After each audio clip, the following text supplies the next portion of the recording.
Hey, good morning, family. Reginald Martin here of Kemetic Centered Living. So, where ancient wisdom meets modern awakening. All right. Out on my walk and wanted to talk about a idea today that I think is very, very powerful. And somebody asked me about dreams in the comments, and I never have really talked about dreams. And something that is really important for us because again, and I want to relate what the ancient ideas mean for us in modern times, because sometimes we get lost in the different translations, So I want to untranslate it, so to speak. But the idea of the Christ, we've been taught as Christians that that Jesus Christ is something external and something that we should worship, but that wasn't the case in the ancient context. Christ was about an internal state and being able to tap into your internal state, and dreams is a part of that, the ability to do that, to be able to decipher dreams. So I want to talk about dreams. I want to give you some practical tips and applications and help you understand the importance of them, because today in modern times we really look at our inner world as something that's just like, it's not real. I think that that's the way that we can characterize how most of us have been taught about our inner world, that it's not real. And in this sense, not real means that you can't touch it, hold it, taste it, you can't sense it, or you can't access it with your five senses. So, but that becomes a limitation, because with dreams, they are actually communication from your higher self, communications from your soul, and they are multidimensional in nature, okay? You are literally in a different dimension, or you flow through different dimensions when you're dreaming.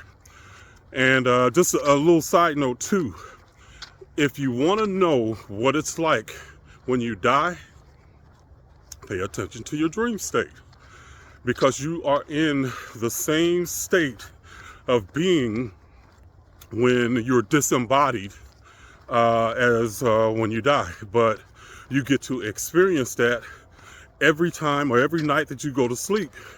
You get to experience what death is like. And on the same note as that, for the soul, a death and reincarnation is as simple as us going to sleep and waking up, okay? It's just that. It's so timeless for a soul that it's no different than us waking up going to sleep at night and then starting a new day. It's a reset, because if you think about it, a lot of times you might have a bad day, but you go to sleep, wake up in the morning, and you start anew. Well, life might be difficult as a soul. You might have a difficult life that you're going through, but at death and then at reincarnation, it's a new start. Okay, so that's a way to just connect these ideas here. Okay, so when you are dreaming, a lot of times the symbolic language, it's a different symbolic language than we're used to as well, because the dreams are actually touching multiple layers of consciousness and multiple layers of your experience as a soul. It actually taps into what we might call an oversoul. And an oversoul in this sense has more than one physical life attached to it, okay? And usually these physical lives share a certain theme, that they are going to learn in while they're living, okay, in physical life. It might not even be physical life, because this is one of the things that people don't understand is that Earth is not the only place for life in the universe, okay? There's many, many different planets. Some of them might be physical, some of them might not be. And this is where I want to help you to integrate dreams, because they are some of the most therapeutic aspects of your consciousness. When you are going through tough times, usually you get an assist from your dreams. You get therapy from your dreams. If you're feeling lonely, you are going to meet friends in your dreams that y'all might hang out and talk, you know, or do something. If you want somebody to love, you might meet somebody in your dreams where, you know, y'all end up having sex in the dream, okay? And the thing is that a lot of times we dismiss the dreams again as not real, because it's not something we can touch, taste, and feel with our five senses. What we feel, because the same chemicals that you would release in waking life is going to be the same chemical composition of that you're going to release in your dream state. Okay, so that's where it merges the body, the soul and body merges at that point. Okay, and it's not two different distinct existences as we think of them. So all of that is really important. When you learn how to connect to your dreams, you really end up connecting your inner world to your outer world, okay? Because one of the other powerful things to understand is that when you're dreaming, how you decide what you're going to experience in the physical world is from your dream state, okay? If you're somebody that can actually lucid dream, and lucid dreaming means that you can actually wake up or consciously be aware in your dreams and manipulate the dream, okay? That's what lucid dreaming is about. You're aware that you're dreaming, and you're able to manipulate the dream into what you want to do. Family, if you have that ability, you are one powerful mofo, okay? If you have that ability, if you can do it in your dream state, you can literally do it in your waking state. You can manipulate outcomes and things to create your life in the waking state. And it starts from you training yourself in the dream state. That's a powerful, powerful ability. But again, a lot of times we're just not aware of the power of our internal systems, okay? And dreams are part of our internal system. They're part of our communication system, all right? So symbolically, or a symbol in a dream can have many different meanings. So say for instance, fire, okay? You have a fire in a dream in some capacity, okay? Fire can represent warmth. Fire can represent desire. Fire can represent fire, okay? You know, cooking something. But it depends on you and your experience with fire, okay? Your daily experience, because they're gonna merge. And also, it can be interpreted from another aspect of yourself. Remember I was talking about having different lives that have the same theme? Another aspect of yourself might be going through something where that symbol means something else. The other thing to understand is that when you get a dream symbol, the information and knowledge that's coming through it has already been translated into your physical mind's way to understand it. That actually boxes in or makes that symbol more rigid, okay? And when it becomes more rigid, it becomes less meaningful in a sense, okay? Because then it loses its power and ability to be looked at in different ways, and how it might access you your mentality in different ways, okay? So all of that is, with dreams, is very, very powerful, you know, and we don't all the time, again, you know, and I know for me, until I started studying this knowledge, I wasn't aware of the power of dreams either, you know, but now it's something that I'm more aware of and more tapped into. Let's talk about nightmares right quick.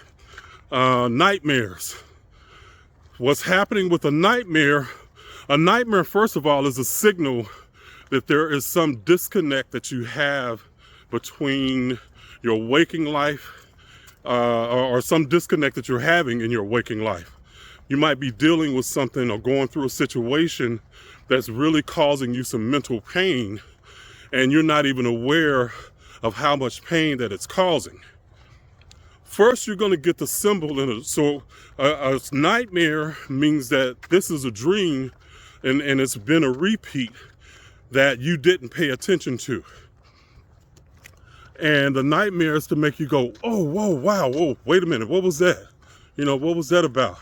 It might scare you or whatever, but it causes you to turn inward and question, what was that about? As soon as you question, the dream worked. It doesn't matter if you even try to interpret it or not. It made you turn within and recognize that something was wrong, or something was going on that you needed to pay more attention to. So a nightmare is like your soul shaking you, like, damn it, wake up. Okay?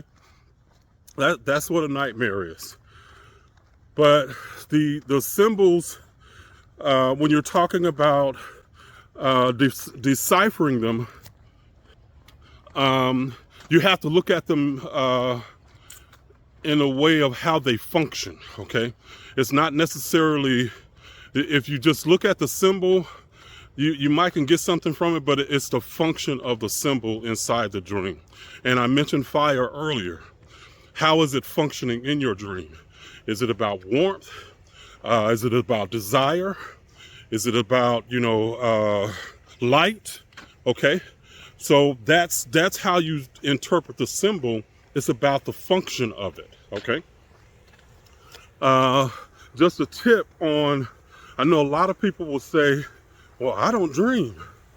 Family, everybody dreams. You might not remember them, but everybody dreams. And if you didn't dream, you would not exist. There was a study some years ago, I think it was back in Russia, that I had read about. Now, this was many years ago I read about this, but they deprived a person of sleep for a few days. And that person, they fed them, they gave them water, they gave them everything, okay? But just did not let them sleep. That person ended up dying after a few days. You can live longer without food or water than you can without sleep to replenish your body's energy, okay? That's the lesson from that, all right? But after a few days, they died. Our sleep cycles, a lot of times, we think that we have to get 8 hours of sleep or we're just not refreshed. But family, that's something that we've been taught. Again, that's really a dogmatic idea about sleep. Everybody doesn't need 8 hours of sleep. Personally, I rarely ever sleep 8 hours. I can't remember the last time I slept for 8 straight hours. I can't do it, But I usually will sleep 4 hours. I'll wake up and do what I need to do. And then if I need a nap later, I'll take a nap, Might be an hour, might be, 2 hours. It just depends on what my body needs. I just let my body's natural rhythm tell me when to awaken and when to sleep, okay? But in that way, you're able to use your consciousness at peak states, okay? You're not trying to make your consciousness stay awake, for 12 hours at a time, and your body is, tired, and you're trying to push yourself, blah, blah, blah. If you go into cycles where you're sleeping, 3 hours, 4 hours at a time, a couple of hours nap here and there in a day, you'll get your 8 hours, but it's broken up, and you'll be a lot more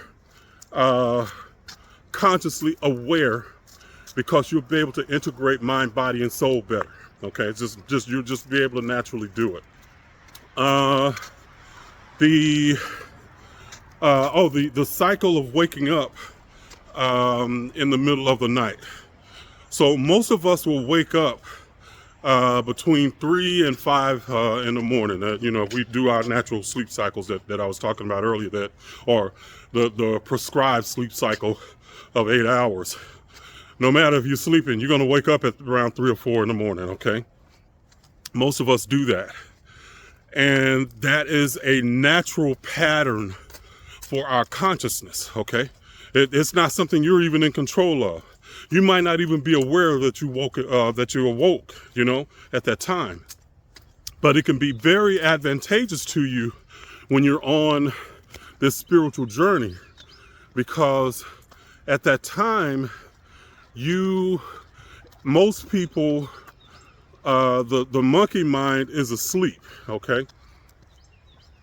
And the interference from their energetic states in the atmosphere and everything is less.